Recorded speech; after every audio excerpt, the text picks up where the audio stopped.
Okay, good afternoon. We'll go ahead and make another example here in section 8-4. Talking about the z-test for proportion. In example 8-18, page 454 here, it says, a report stated that 21% of babies are delivered by cesarean section. A researcher believes that the percentage is less than 21% in a large hospital in his hometown. He randomly selects 50 newborn infants and found that 8 were born by cesarean section at alpha equals 0.01. Is there enough evidence to support his claim? Okay, so I was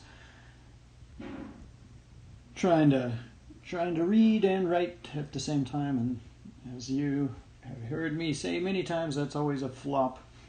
It's always a you never know what's going to happen.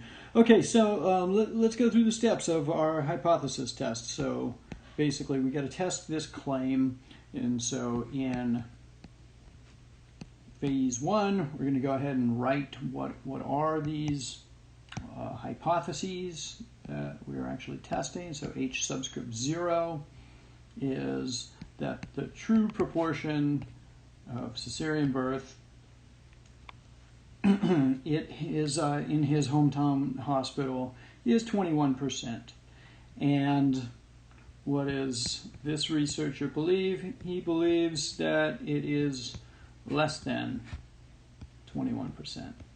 Okay, so this is his claim, by the way, and we're testing it. So let me just say one thing here.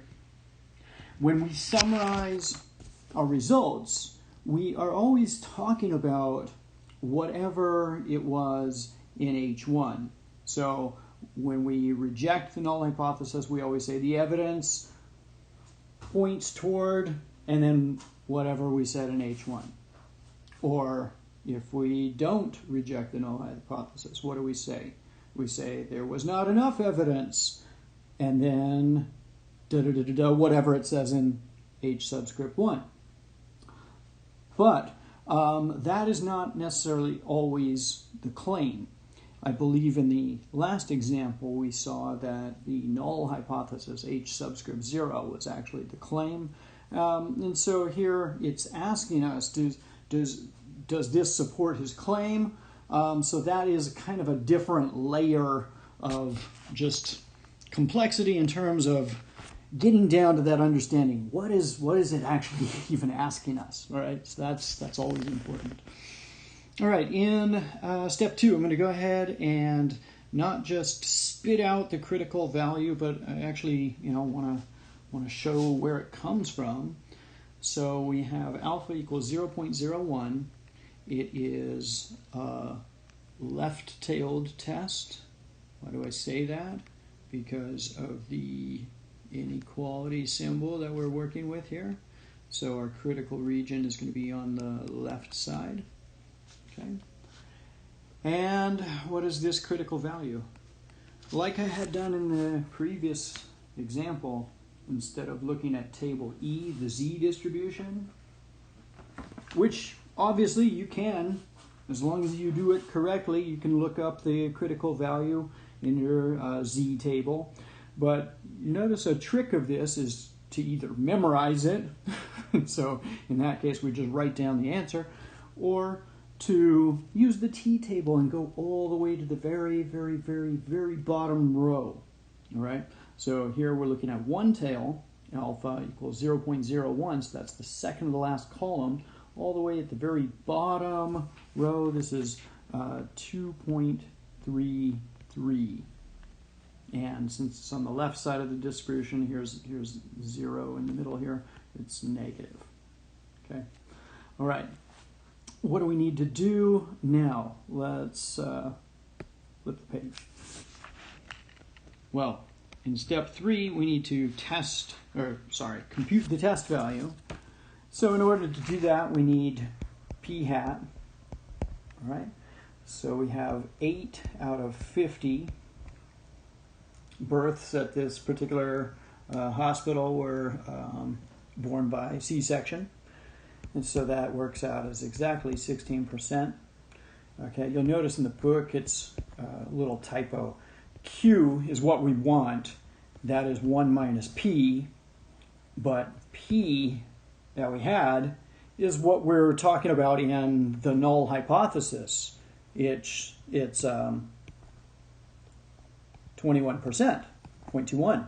So Q, not Q hat, mind you, but Q without the hat is 0.79, right? So in the book, they were talking about Q hat, but all's well that ends well, because when it came down to computing the z-score, they did it correctly. So here we have p hat minus p, right? Notice that q hat doesn't actually come into this. In here, it is p times q, all divided by n. So this q was the one that we computed here.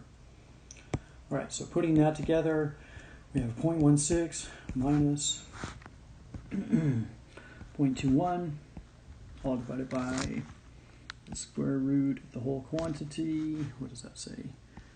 0.21 times 0.79, and all of that divided by 50.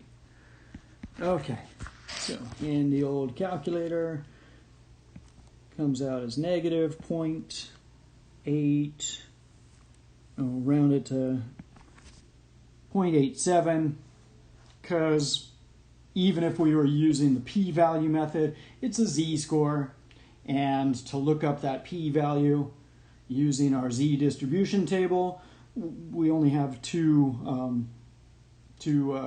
significant digits of accuracy for the z-table anyway, right? It only goes to two digits past the decimal point. All right. Okay, so going back to our previous illustration here, we see negative 0.87. This may not be to scale, but it is clearly well outside of the rejection region. So here our decision in step 4 is, again, there's not enough evidence. Do not reject the null hypothesis. And so we'll conclude by saying that there's not enough evidence to support the claim that the cesarean birth rate is less than 21%.